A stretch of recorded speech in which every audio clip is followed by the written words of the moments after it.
ایک بوڑھے باپ نے اپنے بچے سے پوچھا کہ بیٹا یہ دیوار پہ کیا بیٹھا ہوا ہے؟ تو بیٹے نے کہا کوا. کیا کہا؟ کوا. بوڑھے نے پھر پوچھا. آج کی جو ینگ جنریشن ہے نا, وہ اپنے باپ کے زیادہ سوالات برداشت, بولو نا, وہ خدا کی قسم سارا دن موٹیویشنل اسپیکر کو سنتی رہے گی نا, پھر بھی اپنے باپ کی بات اس کو برداشت نہیں ہوگی. دم ہی نہیں ہے اس میں, معاشرے کی اصلاح ہے ہی نہیں. تو اس بوڑھے نے کہا کہ بیٹا یہ کیا ہے, یہ کیا ہے؟ تو بیٹے نے کیا جواب دیا؟ کوا. دوبارہ اس نے پوچھا بیٹا یہ کیا ہے؟ بیٹے نے کیا کہا؟ کوا. تیسری دفعہ پوچھا تو کوئی بہت ہی شریف خاندان کا بیٹا تھا, تو تیسری دفعہ میں سوال برداشت کر گیا. ورنہ آج نوجوان کے پاس بوڑھے باپ اور بوڑھی ماں کو برداشت کرنے کا حوصلہ نہیں ہے. 2-3 سوالات پر ہی آگ بگولا ہو جاتے ہیں. مجھ سے کہتے ہیں میرے ابا ایسے, میرے پاپا ویسے. او بھائی, اگر تیرے ابا اچھے ہوتے تو اچھا تو دوست بھی ہو تو اس کے ساتھ اچھا سلوک کرنا چاہیے نا. ابا اماں تو خراب ہوں پھر اچھا سلوک کرنے کا حکم, اس لیے کہ ان کے احسانات ان کی برائیوں سے بولو زیادہ ہیں. جو احسان انہوں نے کر دیا وہ ایسا آپ پر احسان کر دیا ہے کہ اب اس کا بدلہ قیامت تک آپ نہیں چکا سکتے. تو وہ باپ نے دوبارہ پوچھا, تیسری دفعہ پوچھا یہ کیا ہے؟ تو بیٹے نے کہا کیا ایک سوال کی پخ لگا کے رکھی ہوئی, کچھ اور کام کر لو ابا, بار بار ایک ہی سوال ریپیٹ کر رہے ہو. تو باپ کو اپنا زمانہ یاد آیا. اس نے کہا بیٹا جب تو چھوٹا تھا نا, تو نے 20 مرتبہ مجھ سے پوچھا تھا کہ ابو یہ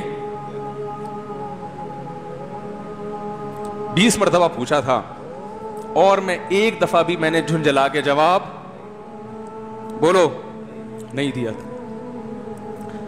تو چونکہ بچہ بھول جاتا ہے کہ میری ماں نے میرے لیے کیا کیا, اور خود ماں بھی بھول جاتی ہے, حقیقت تو یہ ہے, باپ بھی بھول جاتا ہے کہ میں نے اپنی اولاد کے لیے کیا کیا.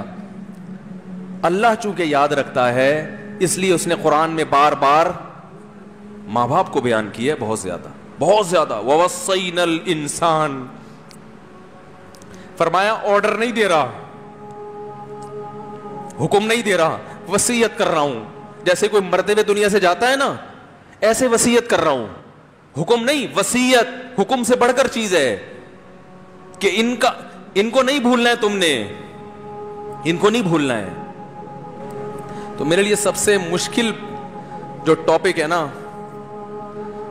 وہ والدین کے حقوق پہ بات ہے, کیونکہ جذبات بولنے نہیں دیتے. ساتھ دماغ کو اپنا ہٹاتا ہوں میں. جو آج کل والدین کے ساتھ ہو رہا ہے, اپنی بیوی کو دیکھا کرو یار, کیسے پالتی ہے, کیسے پالتی ہے بچوں کو آپ کے, دیکھا کرو کیسے صبح صبح ان کے کپڑے استری کر رہی ہوگی, کیسے محبت سے ناشتہ بنا رہی ہوگی, کیسے محبت سے وین میں بٹھا رہی ہوگی. عورت کسی کے لیے بھی منافقت رکھ سکتی ہے, کسی سے بھی دشمنی رکھ سکتی ہے. اولاد کے لیے ماں سے بڑا تحفہ بولو, اولاد کے ساتھ کبھی بھی برا نہیں سوچتی ہو. ایسا اللہ نے اس پر احسان کیا, آج وہ برداشت نہیں ہو رہی. کمبخت مرنے کے بعد غسل نہیں دے رہے ہوتے اس کو. باپ مر گیا فوراً عیدی سینٹر غسل کے لیے, ماں مر گئی عیدی سینٹر. او بھائی اب تو آخری سفر ہے, بیٹی کو چاہیے ماں کو گود میں بٹھا کے غسل دے, فخر کرے, اس کی باڈی پہ ہاتھ نہیں لگا رہے, مر گئی ہے.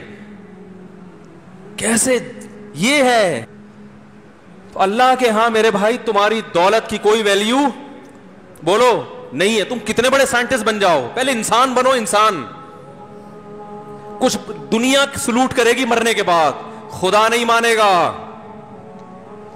بہت سے لوگوں کی قبروں پہ 21 توپوں کی سلامی ہوتی ہے, بڑے بڑے پروٹوکول دیے جاتے ہیں. آخرت میں پتا چلے گا کہ کتنی توپوں کی سلامی کا مستحق تھا, کتنی توپوں کی سلامی کا حقدار تھے, آخرت میں پتا چلے گا.